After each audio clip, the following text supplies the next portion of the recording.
Well, joining me now is a familiar face to many of you. It's Leland Vittert. He is a anchor at NewsNation, longtime correspondent and journalist for Fox News.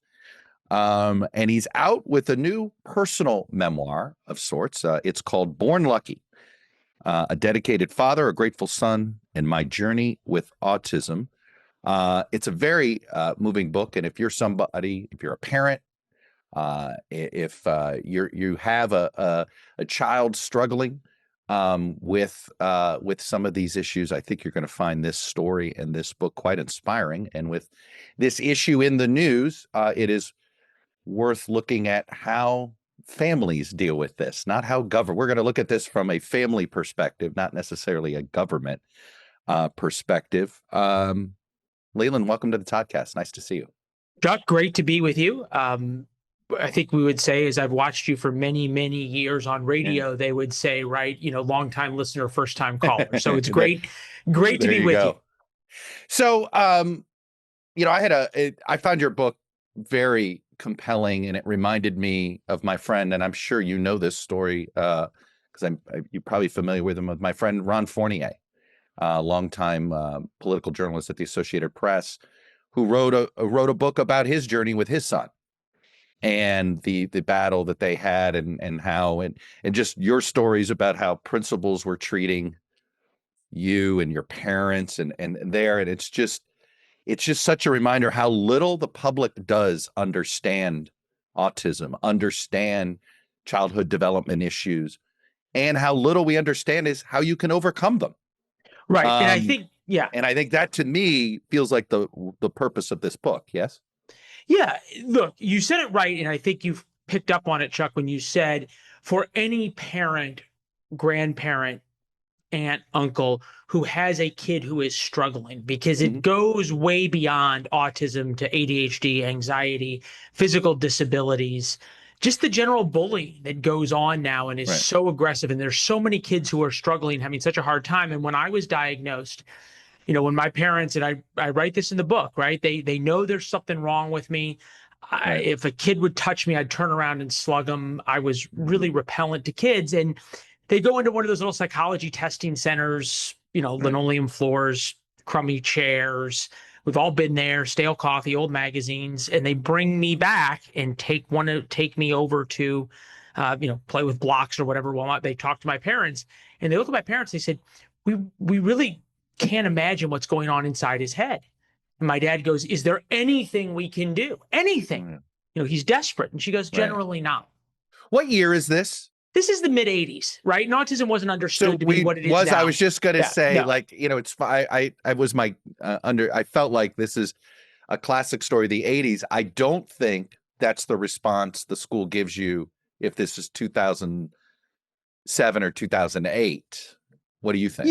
Yeah, I think that's fair. I think, though, still to this point, there are so many parents who feel helpless because there is this idea, right? And my dad says, is there anything we can do? And she said, generally not. But, if the kid's smart and he wants it, there are a few things. But there is now even more in our society, this desire to put kids who have any type of special need in bubble wrap. Right. To give them medicine and to say, meet them where they're at. And you have to accept them as who they are. And you have to tell them that this is their superpower and all of these things that if my dad had done to me, I would have had no chance to operate in the world that I operate in now, because his method was not about adapting the world to me. It was about adapting me to the world. And he was brutally honest about it. Right, Chuck? And that's not something parents are told to do. When I was in 7th grade, I wanted to play tennis. My dad was a phenomenally gifted athlete, still is. And I write in Born Lucky how he took me to a couple of tennis lessons. And after the 3rd or 4th one, he looked at me and he said, I'm your father. I love you. I will come to every tennis lesson. I will drive you. I will cheer you on. You will never be able to play tennis. You just can't do it. You don't have the coordination. You don't have the hand-eye coordination. You don't have the depth perception. You don't have the motor skills. It's never going to work. Which, considering I really hoped that tennis was my way into asking this girl out, I was heartbroken. But I knew then my dad would always tell me the truth. And that when he said you can do something, boy, that meant something all of a sudden. It's interesting what you just said about you felt you said your dad wanted you to adapt to the world that you live in, not make the world adapt to you, right? Boy, if this is not sort of what I would argue, we sit here and we have these fights sometimes through left-right prisms, but I don't Mhm. think we're having these are because that's how, in many ways, that's how I was raised. And now, especially if you're if you're seen as from a group that isn't part of the majority, whether it's a religious minority, whether it's a gender minority, whether it's, something else. Those that succeed are the ones that learn how to adapt to the world as it is, and then slowly but surely fight for acceptance versus trying to turn, 349 million people to your way, right? Right. Which is something that, if everybody behaved that way, we'd never get anything done as a Right. country. Yeah, I think that's a perfect point. And I think it's one of those things, right? You got to meet people where they're at, and the world is where it's at, especially, when I was a little kid. And I think about this story for fifth grade about my dad really realizing there's a problem. Fifth grade, going to a small private school.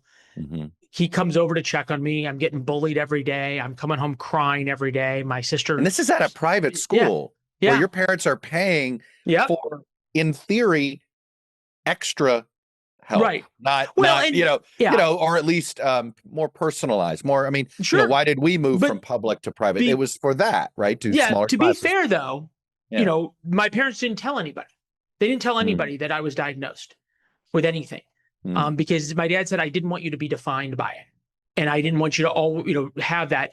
And I think people can say, good things or bad things about that, but it certainly was a different way. And it now forced me to know that I could work through anything. But fifth grade, private school, he comes in to see the PE teacher. I'm in PE, and my dad goes, "Hey, how's he doing?" And this guy who he knew, big former football player, knew my dad from football, said, "I think he's doing better today. Better this week." My dad goes, "Great, let's go see him in PE." And the guy goes, "I don't think that's a good idea." And they're looking down on all the fields, and Dad goes, "Why?" He says, "Well," he says, "I've had to put him with the girls because I had to protect him from all the boys." So you think about that from a father's perspective, a fifth grade father hearing that the only way for the PE teacher to protect his kid is to put him with the girls. My dad said, "Okay, thanks," and walked off. But I think that sort of shows you where I was at in my social ability to interact. Some people are sort of magnetic in their attraction of friends and kids. I was repellent. So I remember my friend Ron describing the issue with his son, which was, that you had to learn social cues. Right. And it sounds like that's what your father really helped you with, which is how to read other. In some ways, we don't realize that we quickly learn how to read people, but not everybody can. And sometimes you might need extra help to learn to actually read words. Some people need extra help to read social cues. Right. Is that a fair description? Very fair. And I needed both. 2 halves to an IQ test. 20-point spread between the 2 halves represents a learning disability. I was between genius and mentally retarded. So half the test I was genius, half the test I was mentally retarded. So 70+ point spread. So I needed a lot of help learning how to read words and enforcing through that. And then also you pointed out social skills. So one of the things my dad did was he would take me to lunch with Mr. Todd, right? And it was easy because I didn't have any friends. I didn't have anything else to do with my life. My dad was my only friend. And I loved interacting with adults because I could talk to them about things that I talked to my dad about politics, about sports, not so much sports, but politics, business, all that kind of stuff. And we'd go to lunch with Mr. Todd. And this is a perfect example because I would just be badgering the hell out of you with questions. How do you book your guests? How do you decide if a politician's telling the truth? How do you come up with your questions? On and on and on. And my dad, rather than sort of saying, okay, Lucky, stop or enough, he would tap his watch. And that was my moment to be. That was a social cue he was teaching you. That was a social cue. So to tap his watch That's Hmm. my message to stop talking, but also to Hmm. bookmark it, right? Because then we would go back and he'd say, okay, Mr. Todd was talking about going on vacation with his kids or taking his wife out to Hmm. dinner on Saturday night. Why do you think that was the right time to ask him about his show Hmm. or politics or whatever it was? And it was teaching me how to understand and see the world Hmm. through, as you point out, the natural social skills that so many other people have. It's a small example, but it was a way that to actually teach me in real time what was happening, rather than just say, look, he can't come out with anybody, which at the time Hmm. I really couldn't. But at the same time, if you say to a kid, okay, stop, okay, not now, okay, whatever, it embarrasses the kid. And so that was the line he had to toe. Was there a moment for you where it was like, I get it, I Eureka. got it, yeah? Or is Um, this a gradual thing where all of a sudden your dad said, "Do you realize that you're no different than anybody else out there in the world?" Look, he always made it clear to me that I was different. And what he would tell me, through the bullying and isolation of high school, I had a teacher in eighth grade who said to me, in an art class, Hmm. tables and art around, first in Hmm. front of the whole class, he said, if my dog was as ugly as you, I'd shave its ass and make it walk backwards. And I came home that night and Jesus. just, yeah, yeah, try that one I on mean, for size. gosh, yeah. Um, But that's and something you don't forget, I guess. no, you don't.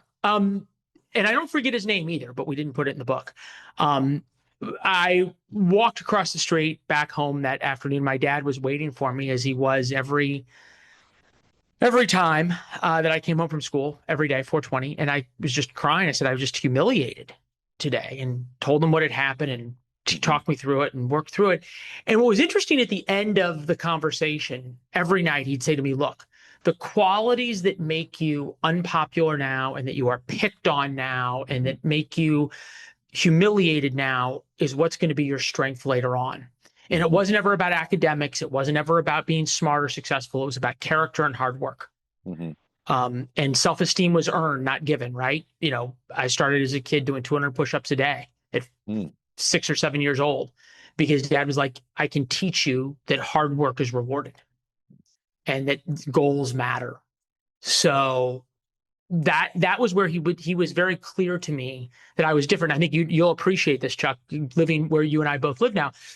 I used to say I never liked anyone who liked high school, because the values of Hmm. high school are so screwed up that if you like high school, Hmm. there's something wrong with you.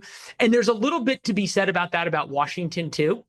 That if Oh, you it's really like, one student council. I know. I have a friend of mine who grew up in Arlington, Leland. You'll appreciate this. I didn't mean to interrupt your train of thought there, but she loves to remind, like, she's a native Arlingtonian, which means she's grown up in yeah, Washington, much different than 90% of the people that live in this community of the DMV. And she said, just remember, everybody who comes to Washington wanted to be student council president. Doesn't mean they ever became student council president, but they all wanted. So you have, the point is, it's a town of busybodies, yeah, right? Like it is that part of high school on steroids. yeah. Look, the best training for a Washington newsroom may have been middle school. I think some people in Congress would say that as well. Yeah, well, I think Congress is the only one who has a lower approval rating than the media right now. But it's interesting you say this about high school and about. Let me ask this though. Why'd you go public with the story? I didn't know this, and Yeah, I would have never picked up. Sometimes I'd like to think, oh, so and so. You hear this phrase, on the spectrum, yeah. and at this point, I don't love the phrase, because aren't we all on the spectrum? It just depends, right? I Just mean, where? yeah, I mean, we're all on the spectrum. So it's this weird shorthand that we've given to, hey, they're a little bit off center from whatever Right. spectrum is and all this stuff. Um, but why'd you choose to share your story? Because in some ways, it sounds like your dad's goal was to help you adapt so that you didn't have to constantly say, I'm Right. different, treat me different. Yeah, no, look, I mean, you think about where my dad was, and I think you have to sort of baseline this. 7th grade, start a new school. My parents are hoping for this change. Sitting in they get called in 2 or 3 weeks into school thinking like, hey, this is just a normal check-in, right? You have kids, you know what this is like. And everybody sat in the principal's office, and the principal starts the meeting off cold to my parents. Most of the school here, in fact, everybody here, really thinks Lucky is quite weird. That's a 7th grade principal after 2 weeks. I saw that line, and you're just sitting there going, yeah, how do you become a principal talking about a kid that way? Yeah. Like it really, I'm not trying to sound like you fire all these people, but my God, right? And then so arrow number 1 through my parents' heart. Yeah. And look, they know that in some ways it's true that I was really different and really odd. And then she follows up with, and I think and frankly, I think he's pretty weird too. So what told you is the people who were supposed to protect me weren't going to and thought it was my fault. Again, great training for a newsroom. But the reason I went public with it is because I think we are in a reckoning about parenting in America. And I think parents need to know there is real hope. George Will wrote the foreword to this, and he said, this is proof of the mountain moving power of parental love. And I think parents have been told for so long, let the village raise your kid, let your kid be them, and sort of the experts know better. And there's this new methodology and on and on and on, and told parents basically not to take control. And mine did. And I thought it was a really important story for people to hear. That is a great way to frame it, because, the fact is, this is true not just when it comes to parenting, which is the parents need to take more control, right? And there is this like perception that somehow you don't have the ability to change things. It's also true with the healthcare system, right? If you don't take control of your own medical care, and by the way, remember that the doctors work for you. You don't work for the doctors. These people work for you. You don't work for them type of mindset. But you, the parent, have a lot more station here, and that you also have a lot more responsibility when it comes to your kids. I mean, I look at it feels like we have a lot of broken young men out there, right? Who are susceptible to all sorts of violent ideologies or violent actions. Perhaps some of this is social media or, whatever we're doing here. But, there is a through line that I notice in some of these people, whether it's a school shooter and all that, is there is some sort of lack of parenting, or a parent not in the picture, or a parent sort of not seeing things. What I find your story to be inspiring, it's a reminder that the parent needs to take control here, because nobody else is going to love this kid enough to do the kid right. Only the parent. 1,000%. I mean, there's so many different ways to go with that, right? When I was diagnosed with autism, and I said this, in the book, they didn't really know what it was. There wasn't a spectrum. It was either you're profoundly autistic or you're nothing. And pervasive developmental display, whatever. Now it's 1 in 31 kids, boys 1 in 12. Do you think, by the way, what is your understanding of it? Are we learning to diagnose it better, or is it increasing in the society? I think the answer to that is both. Okay. And what I find interesting is that there's lots of theories about what autism, what it's not, oh no, it's not rising. It's just, we're diagnosing more. Oh no, it can't be vaccines. Oh no, this. There's nobody who will tell you definitively, this is what it is. This is why we're seeing this. And by the way, you, Leland, who clearly was diagnosed with what we now know to be autism, just got married to this wonderful woman who you want to have kids with. We know that it's a higher chance that I will have an autistic child, but we don't know why. And we don't know if there's anything that can be done either during pregnancy or after. That implies it's genetic. There's some genetic component to it. But but at the same time, we are having this debate about, is it outside chemicals or something like that? Yeah, no, I mean, I think the answer is we don't know. And I think, I think that until science can tell us the answer to that, we need to keep looking. It should be, we've cured not cured. You can live now with AIDS. It's no longer a death sentence. Dozens of cancers you can live with over the past 40 years Right. that were death sentences. We can replace your joints and have you become a bionic man. Diabetes, all this stuff. Right. And autism, they're like, it's not vaccines, but it could be. Like, come on, guys. Well, I just interviewed Michael Osterholm, Okay. who's an expert on pandemics and all this stuff. And he has a very good way that he describes science. He says, science isn't truth. Science is the pursuit of truth. Right. And we also have to be humble about science, meaning it does change as we learn more. Right. And that's it. And the fact is, like, we thought AIDS was a death sentence, as you point out. We thought cancer itself was a death. Now all cancers aren't. We're getting there. It's my father died of hepatitis C in 1988. Wow. If he gets diagnosed with hepatitis C today, you take a pill and you're fine. Yeah. But in 1988, by the way, modern medicine, we sort of, in the 88, I would have said, oh, the 80s are, and yet in hindsight, right, that's like, it feels like the 19th century when it compares. That's a great point. What it is. Look, and I think, I had Dr. Jha on, not Dr. Jha, Jay Bhattacharya. I have Dr. Jha on tonight. It's amazing how TV works that way. But right. Bhattacharya, head of the NIH, right. That was his message. He goes, we have to be humble enough to say we don't know.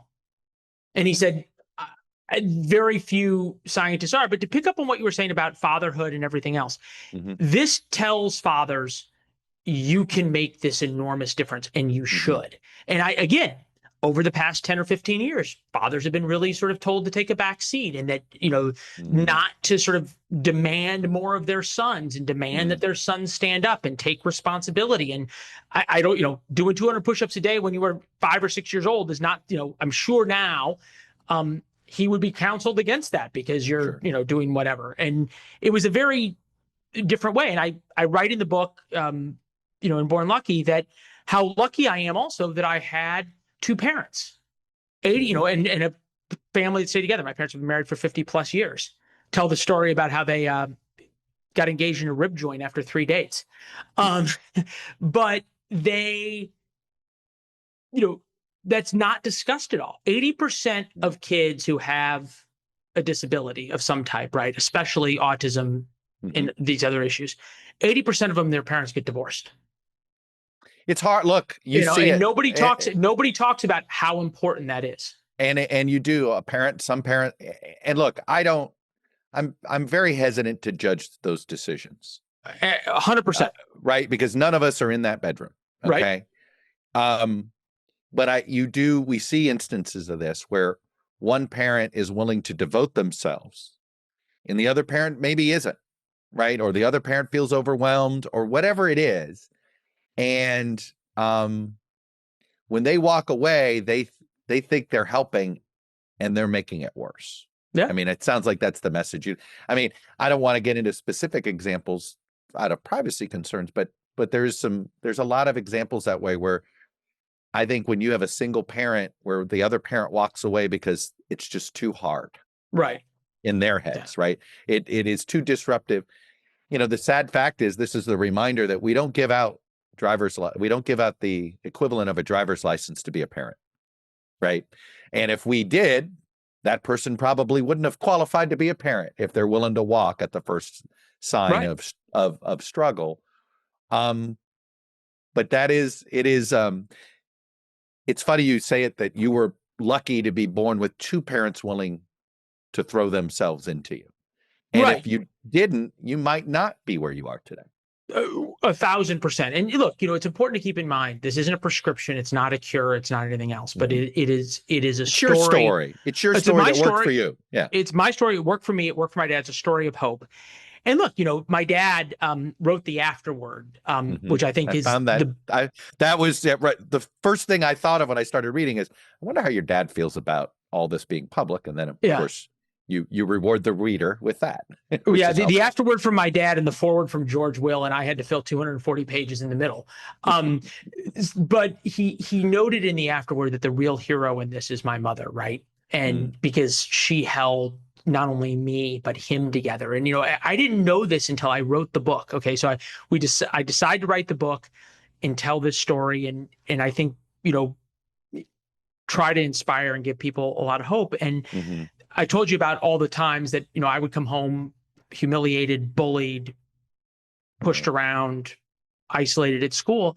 And I would take it out on my dad. We'd go up to my bedroom and he'd sit there and listen to me just hammer away about how angry I was and how upset I was and how hard this was and why am I having to do this and why am I having to go through it. And he'd put me to bed or leave and I'd read or whatever. And I found this out now 25, 30 years later. He'd go downstairs, it'd be 10, 11 at night.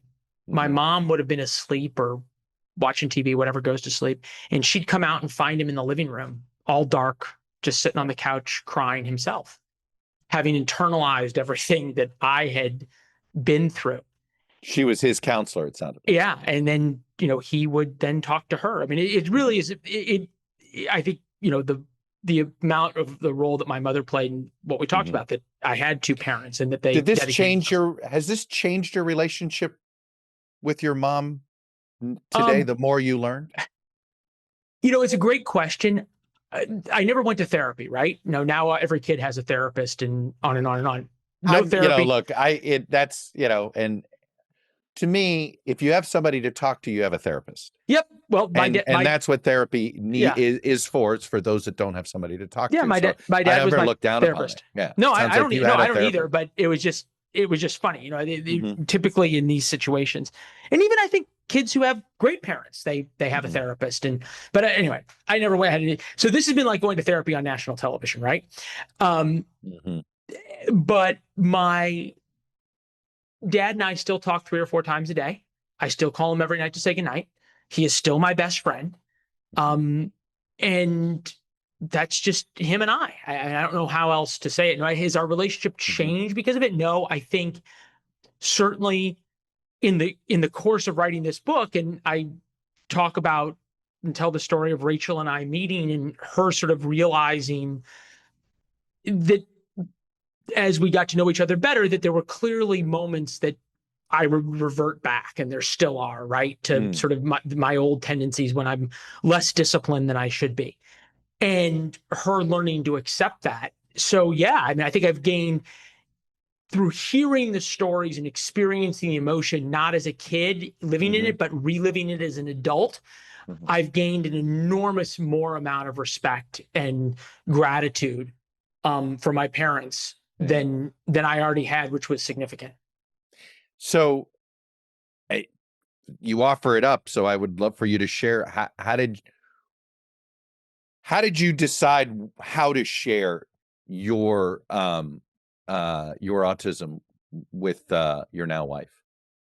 I think it just sort of came up, right? My parents didn't tell me until I was like 24, 25 that I had been diagnosed with what we now know to be autism, right? Right. And Rachel and I met and we got set up on a blind date. Somebody said, I'm going to find you your wife. The next day, that person sent me a picture of Rachel and said, I found you your wife. And there you go. I don't remember like okay, we need to talk, turns out that I have whatever. It was, I think, probably just came up in conversation. But she has an EQ that's off the charts. Mine was near freezing. Probably did she pick up on it? Yeah, I mean, I think she picked up on that there was, sort of a peculiar, sort of there were different tendencies. And I've gotten pretty good at hiding them. It still comes out sometimes. And there's times that she'll say, okay, like, you're not seeing this right, or, hey, you need to be more thoughtful about whatever, or that kind of stuff. And I tell, for people who watch this and are interested, I tell the story in the book of the fateful interview on Fox News after the 2020 election, when I went at it with Aaron Perini, who was a Trump spokesperson, over the Trump claims that he had won, right, and was just going after her. And look, I think probably in the moment, did I know that that wasn't really what Fox wanted me to do? Probably. But I think there's part of condition, personality, whatever you want to call it, that I kind of didn't care. I'd always been taught to do the right thing. My dad always said, do the right thing no matter the consequences. And I would, it's sort of all social graces and social stop points in your brain were lost. Can I blame that on autism? I don't know.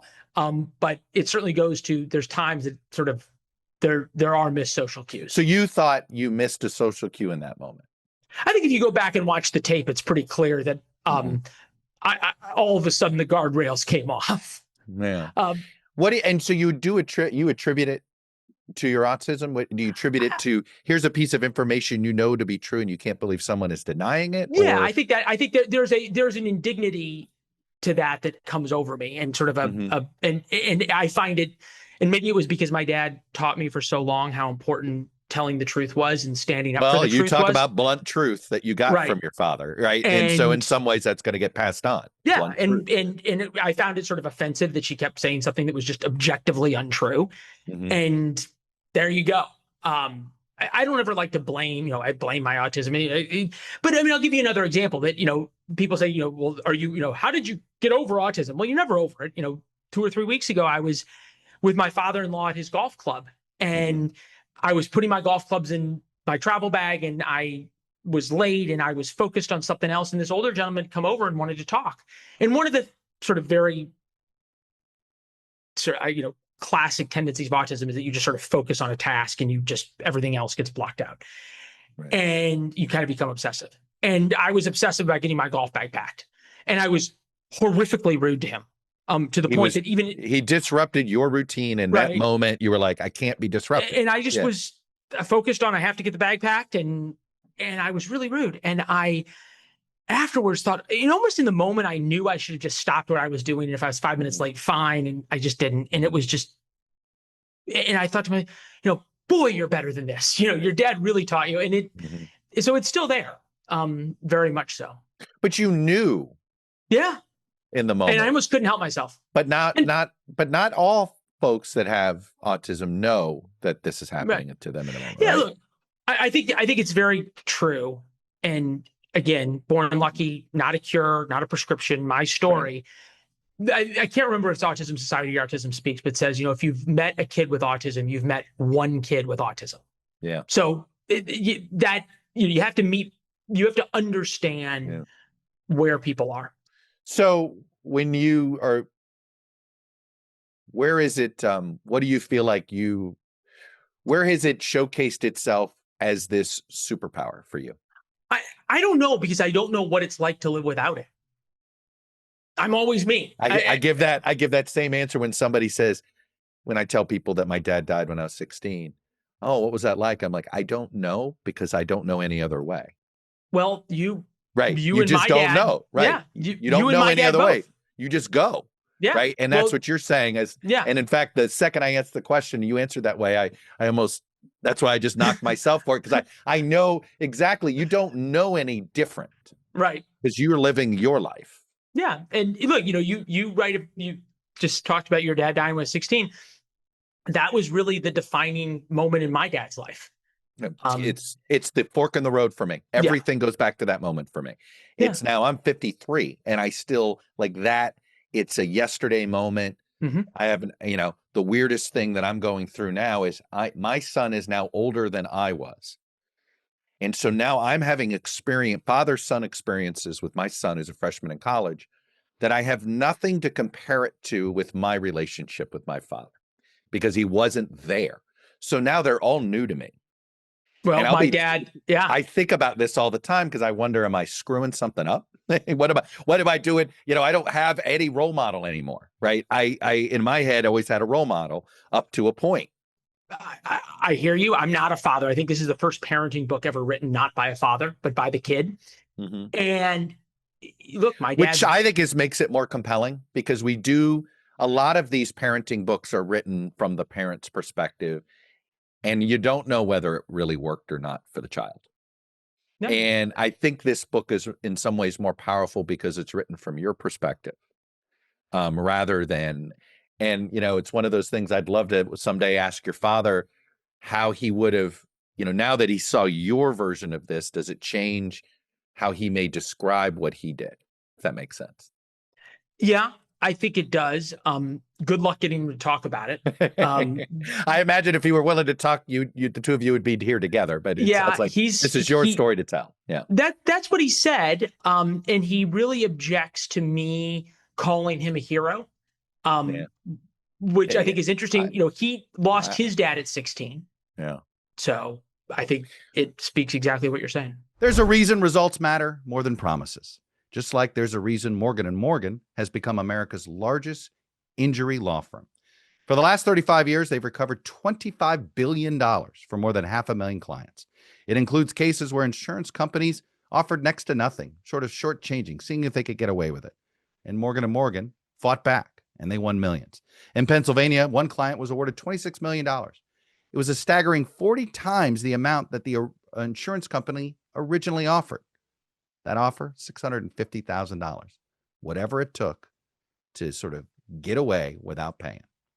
So with more than 1,000 lawyers across the country, Morgan & Morgan knows how to deliver for everyday people. So if you're injured, you're looking for a lawyer, check out forthepeople.com/ToddCast or dial pound law, pound 529 on your cell phone.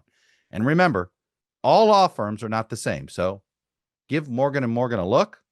Their fee is free unless they win.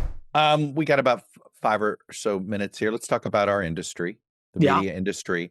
I'm really rooting hard for NewsNation.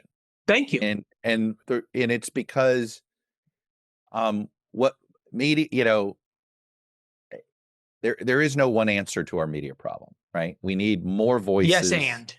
Right. It's a yes and situation.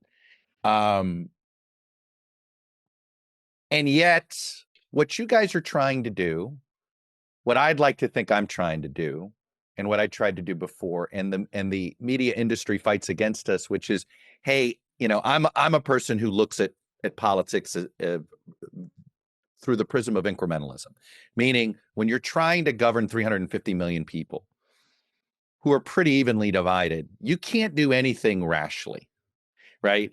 If you want to turn an aircraft carrier, you do it slowly and you do it sort of a little bit at a time because you want to bring everybody along. If you do it too fast, you will do one step forward, 2 steps back. And yet we know in news or in information, as I always say, the people most interested have strong opinions. Mm-hmm. The people least interested are watching sports or are watching something else, right? And yet I get the sense you're trying to appeal to that person somewhere between the 35-yard lines, center left, center right. I'd like to say I'm doing the same thing.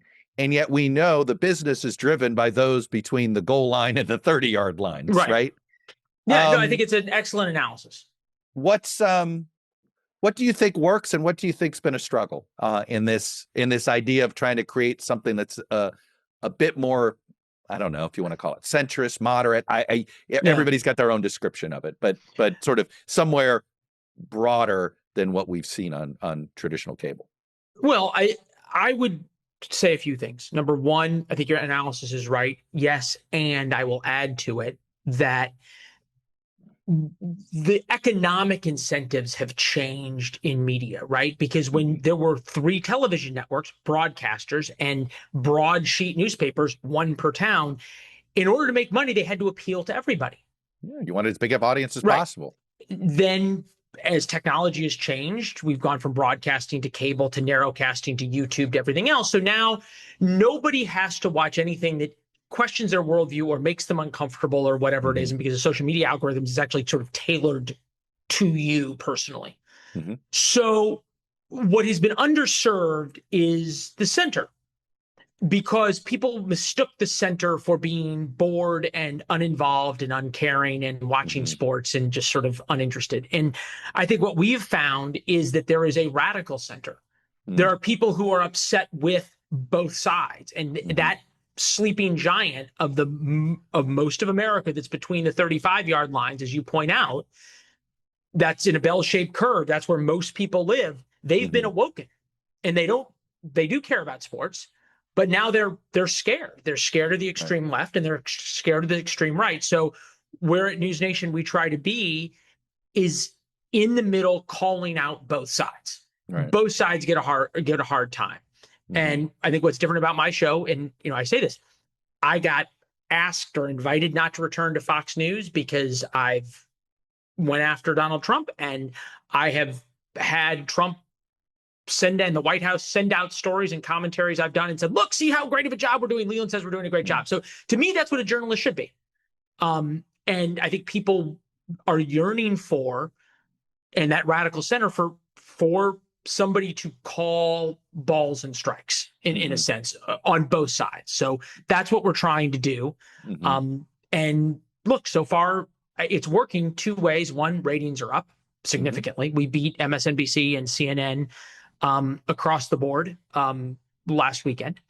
And two, I think when I meet people and see them, it used to be when I left Fox, like, what happened to you? Oh, I went to NewsNation. News what? So you where? have to explain. Yeah. And now I have people coming up to me saying, I see you on NewsNation, and I love that you give both sides a hard time. Yeah. And I love that I don't agree with you all the time. And it's like, oh, okay, so it must be working. That second part. I mean, you're right. It's sort of like, frankly, I experienced a brief period of that, like, for a while too, where have you gone? Right. And then now, just recently, people are saying, boy, you're in my feeds all the time. I now see you. I'm like, okay, this thing is working. Is breaking through. It is, but it is it does feel like one of my favorite expressions is peeing in a hurricane, right? Sometimes it feels, look, I grew up so far south, it's north. Miami is the sixth borough of New York. Right. And Florida, I joke, we're so backwards in Florida you have to go north to go south. Because culturally, the farther north you go, the farther south you go. 100% true. But I love me a good Southern expression like that. And I cleaned it up a little bit. But that is the sense sometimes, right? You sit here and I'll watch a story go haywire on cable. And I'll sit there and say, there's a lot of other bigger stories happening that are much more consequential. And yet we're obsessing over a vote. And I don't want to be dismissive of the Epstein story. I'm not dismissive of it. I'm not dismissive of what happened to the victims. I think they deserve their say. But because of the way the incentive structure works in media, there was this obsession over covering it. And it was across the board. It didn't matter whether it was on sort of the legacy cable channels or on this. And you're sitting there going, these tariffs are a much bigger story. What's happening with the Venezuela, whether or not the president has authority to bomb a boat in Venezuela, whether or not, there are much more consequential stories, but they're not as entertaining as Epstein. Like, how do you fight that? I've got the luxury where I don't have to have a boss these days. But I remember those days where, all right, I want to do this. And if I want to do this story, I got to sort of do this story so that I can do this story. Look, I totally hear you. And that's the challenge in a newsroom every day. And I think to a certain extent, it's the challenge for all of us of what is important, right? Because there is so much. We're all curators. I look at it this way. In some ways, we're all the same. Right. And that we're all trying to curate what we think people should be focusing on. Yeah. And now there's a lot of curators out there. We used to have three, as you point out. It was Walter, it was Mr. Brinkley, right? And it was whatever combination of unknown people ABC would come up with. Well said. Right. Well said till Jennings. NBC until Jennings, really, right? NBC and ABC had some NBC and CBS had real stability. ABC less so because they were always the number three, right? They were always trying to catch Walter or Mr. Brinkley. I always call him Mr. Brinkley. I used his desk at NBC, so I have a very fond I Brinkley and Russer type of mindset there. But it is a now there's 1,000 of us curators. Yeah, or more. Yeah. Look, I think it goes back to all news is biased, right? Because it's done by humans. And it's also... You know what I like to do? I check my pulse when people ask me about bias. And I'm like, we're all born with original bias. Right. No, you just 100%. talked about you had two parents. Not everybody's born to two parents. Not everybody's born, right? Like, not everybody's born in a situation that can survive a challenge that's in health or whatever. And it shapes you. I would call that a bias. Right. Look, I was always told bias isn't having an opinion; it's excluding opinions. Mm, Um, it's a good line. that's how I was taught, Mhm. and I keep that in mind. Actually, sort of as a North Star. And Mhm. look, bias isn't so much how you cover the news; it's what you cover, as you just pointed out. Mhm. Because if all you're covering is Epstein, there's a lot of other stories out there that have different You've made a viewpoints and decision have not to cover it. right. Right. Um, so yeah, I mean, I think it is it's huge in terms of what is decided to be covered. What I try to think about, and I grew up in Missouri. I Mm. come from middle class, upper middle class family Kansas in City or St. Louis? St. Louis. Got it. But I spent a lot of time outside of St. Louis, and Mhm. I kind of try to go back, and I spent a lot of time in local news in small markets, and Mhm. I spent a lot of time, in Colorado in small markets. So I think that I tend to go back to when people are drinking with their buddies on Saturday afternoon, when they're watching college football, when they're playing golf. Mhm. What are people talking about? How are their lives being changed and affected? Mhm. And trying to cover it through that prism. Yeah. Why this matters. You came up through the business through local markets. I did. Most people younger than you have not. I know. It's terrible. I didn't. I came in a different way. I worked on a trade publication about Right. campaign politics. I remember there was a moment in the White House. I'm going to give you one quick thing. Yeah, But you were out in the field. You sure. know what it's like to hustle a story. It's No, no, no, no. not in Washington. Not But you know what it's like to be on the trail.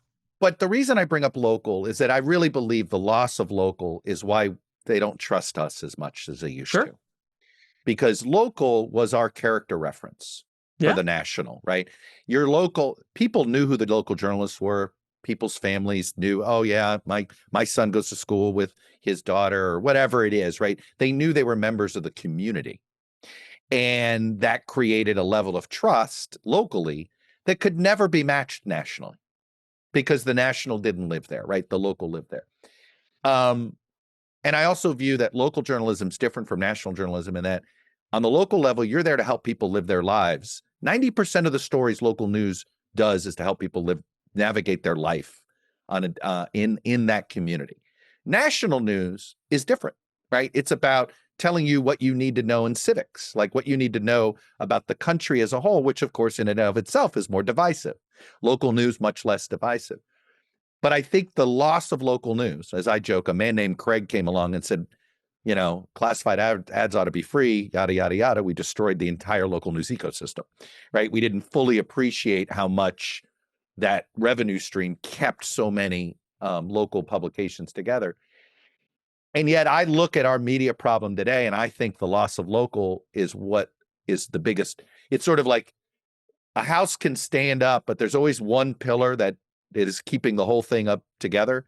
And it turned out local news was that pillar. And when we wiped it out, it collapsed the entire No. information ecosystem, as far as I'm concerned. Given your experience coming through local, how would you revitalize it? Look, I got taught, and one of the best parts of writing Born Lucky is having been able to say really nice things about people who helped me, who Mhm. understood that I was a weird kid and socially awkward and therefore was a target and protected me or took a chance on me in one way or another. So we used the names of all the really nice people, and I didn't use the names of anybody who was mean to me, because it wasn't about settling scores, and I thought that was important. Some people Um, would have done it the exact opposite way. well, I am Right? my father's son. Yeah. But guy named Brad Remington, who was my first news director in St. Louis, Missouri, when I was an intern at KTVI, and then hired me as an anchor at KDVR in Denver. Content drives viewership. If you put out good content, they will come because the viewer and people are smart. They are extraordinarily interested in their own city, town, state, country. And that if you fill that void with good, meaningful news and information, Mhm. people will respond to it. Mhm. And I think that is the lesson, that good journalism is rewarded. because it's something that people crave and always have. People always want to know what the news is. So yes, it's become commoditized. The flip side of that is I think that if you offer something special, if you really offer people compelling, must-read, must-know information. I remember there was research done in the 1990s about why people watch local news. The number one reason was the weather. The number two reason was so they didn't sound stupid at the water cooler. Yeah. So if you can provide them that information in that context, that is a thing. That's always a reminder that what we really are as educators, we just never call ourselves that. I like that. Because ultimately we're helping, we're giving people information they didn't know. Hopefully, if we're a good teacher, we're putting it in context. If we're a great teacher, we're explaining, the origin of it and all those things. But ultimately, we're educators. And are you a good educator or are you a bad educator? But you're educating, no matter what you're doing when you're in the news and information business. Hey, Leland, I have to tell you, it's good to get to know you, because reading the book, I find it weirdly unfair in a situation like this. Suddenly, I feel like I know a lot about you, right, in this situation, and it almost feels upside down. I mean, you've put yourself out here. Well, and so people, and I admire it, but it's you gave up a little privacy. Well, if it helps people, and if it helps parents, family members of kids who are struggling, whatever it was, to be more supportive, to show up more for those kids, to know that they're really making a difference, it's worth it. Look, the number, the simplest way I've described it is that this is a reminder that parenting is everything.